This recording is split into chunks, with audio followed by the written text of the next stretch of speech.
اعوذ باللہ من الشیطان الرجیم بسم اللہ الرحمن الرحیم اللہم صلی علی محمد وعلی آل محمد کما صلیت علی ابراہیم وعلی آل ابراہیم انک حمید مجید اللہم بارک علی محمد وعلی آل محمد کما بارکت علی ابراہیم وعلی آل ابراہیم انک حمید مجید رب اشرح لی صدری ویسر لی امری واحلل عقدۃ من لسانی یفقہوا قولی ربنا زدنا علما یا مقلب القلوب ثبت قلبی علی دینک آمین۔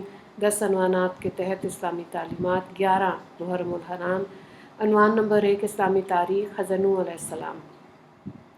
حضرت آدم علیہ السلام کی وفات کے 1000 برس تک لوگ اللہ تعالیٰ کی توحید پر قائم تھے۔ پھر بعض نیک بندوں کے انتقال کے بعد لوگوں نے ان کے مجسمے بنا لیے اور دھیرے دھیرے ان کی پوجا شروع ہو گئی۔ اس طرح پورے عرب و عجم میں شرک بت پرستی کی بنیاد پڑ گئی۔ جب لوگ اللہ تعالیٰ کی عبادت چھوڑ کر شرک و بت پرستی میں مبتلا ہو گئے تو ان کی ہدایت کے لیے اللہ تعالیٰ نے حضرت نوح علیہ السلام کو نبی اور رسول بنا کر بھیجا۔ حضرت نوح علیہ السلام کا شمار دنیا کے عظیم ترین انبیاء میں ہوتا ہے۔ وہ سب سے پہلے نبی اور رسول ہیں۔ حضرت ادریس علیہ السلام کی تیسری پشت میں حضرت آدم علیہ السلام کی وفات کے 1025 سال بعد دجلہ فرات کی وادی کے درمیان ملک عراق میں پیدا ہوئے۔ اللہ تعالیٰ نے قرآن پاک میں 43 مقام پر ان کا تذکرہ فرمایا۔ عنوان نمبر 2 اللہ کی قدرت بادل۔ اللہ تعالیٰ تیز ہواؤں کے ذریعے بکھرے ہوئے بادلوں کو فضا میں جمع کر کے ایک دوسرے سے ملا دیتا ہے، پھر ان بادلوں کو برف کے پہاڑوں کی شکل دے دیتا ہے جن کی موٹائی سینکڑوں فٹ ہو جاتی ہے۔ ان بکھرے ہوئے بادلوں کو برف کے پہاڑوں کی شکل میں جمع کرنا، بھاری بادلوں کو فضا میں روکے رکھنا، پھر کبھی ان کو اولوں کی شکل میں گرا کر زمین پر تباہی مچا دینا اور کبھی پانی کی شکل میں برسا کر پیڑ پودوں کا اگانا اللہ تعالیٰ کی قدرت کی کتنی بڑی نشانی ہے۔ عنوان نمبر 3 ایک فرض کے بارے میں بیوی کی وراثت میں شوہر کا حصہ۔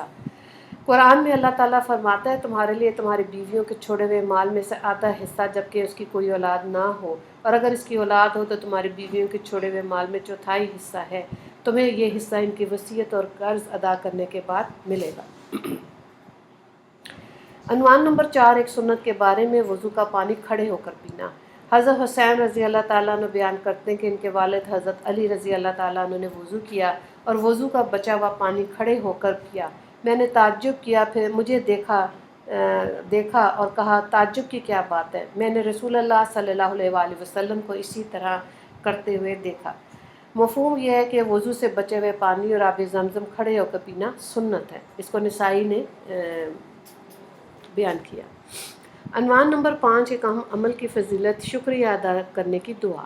حضرت اسامہ بن زید رضی اللہ تعالیٰ عنہ سے ترمذی کی روایت ہے کہ رسول اللہ صلی اللہ علیہ وآلہ وسلم نے فرمایا جس شخص کے ساتھ بھلائی کا معاملہ کیا گیا اور پھر اس نے بھلائی کرنے والے کو جزاک اللہ خیر کہہ دیا تو گویا اس نے شکریہ کا حق ادا کر دیا۔ عنوان نمبر 6 ایک گناہ کے بارے میں جھوٹی گواہی شرک کے برابر ہے۔ حضرت خریم بن فاتق رضی اللہ تعالیٰ عنہ سے ابو داؤد کی روایت ہے رسول اللہ صلی اللہ علیہ وآلہ وسلم نے فرمایا جھوٹی گواہی اللہ کے ساتھ شرک کرنے کے برابر ہے۔ یہ بات رسول اللہ صلی اللہ علیہ وآلہ وسلم نے 3 دفعہ ارشاد فرمائی۔ عنوان نمبر 7 دنیا کے بارے میں دنیا کو مقصد نہ بنانا۔ حضرت انس رضی اللہ تعالیٰ عنہ سے روایت ہے کہ رسول اللہ صلی اللہ علیہ وآلہ وسلم نے فرمایا جس شخص کا مقصد دنیا کمانا ہو اور وہ اسی کے لیے سفر کرتا ہو، اسی کا خیال دل میں رہتا ہو تو اللہ تعالیٰ غریبی اور بھوک کا ڈر اس کی آنکھوں کے سامنے کر دیتے ہیں۔ ہر وقت اس سے ڈرتا ہے کہ آمدنی تو بہت کم ہے، کیا ہوگا، کیسے گزارا ہوگا، اور اس کے اوقات کو اسی فکر میں پریشان کر دیتے ہیں اور ملتا اتنا ہی ہے جتنا مقدر میں ہوتا ہے۔ عنوان نمبر 8 آخرت کے بارے میں قیامت کا زلزلہ۔ قرآن میں اللہ تعالیٰ فرماتا ہے لوگو اپنے رب سے ڈرو، بے شک قیامت کا زلزلہ بڑی ہی ہولناک چیز ہے۔ جس روز تم اس زلزلے کو دیکھو گے تو یہ حال ہوگا کہ ہر دودھ پلانے والی عورت اپنے دودھ پیتے بچے کو بھول جائے گی اور تمام حمل والی عورتیں اپنا حمل گرا دیں گی، اور تم لوگوں کو نشے کی سی حالت میں دیکھو گے حالانکہ وہ نشے کی حالت میں نہ ہوں گے، لیکن اللہ تعالیٰ کا عذاب بڑا ہی سخت ہے۔ سورہ حج آیت نمبر 1 اور 2۔ عنوان نمبر 9 طب نبوی سے علاج، بیماری سے بچنے کی تدبیر۔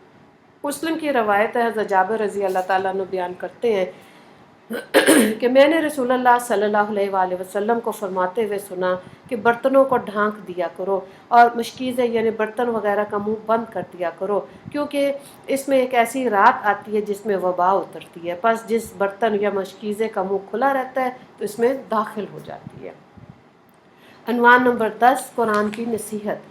سورہ آل عمران کی آیت نمبر 130۔ قرآن میں اللہ تعالیٰ فرماتا ہے، اے ایمان والو، تم کئی گناہ بڑھا کر سود مت کھایا کرو اور اللہ سے ڈرتے رہا کرو تاکہ تم کامیاب ہو جاؤ۔ وآخر دعوانا ان الحمد للہ رب العالمین۔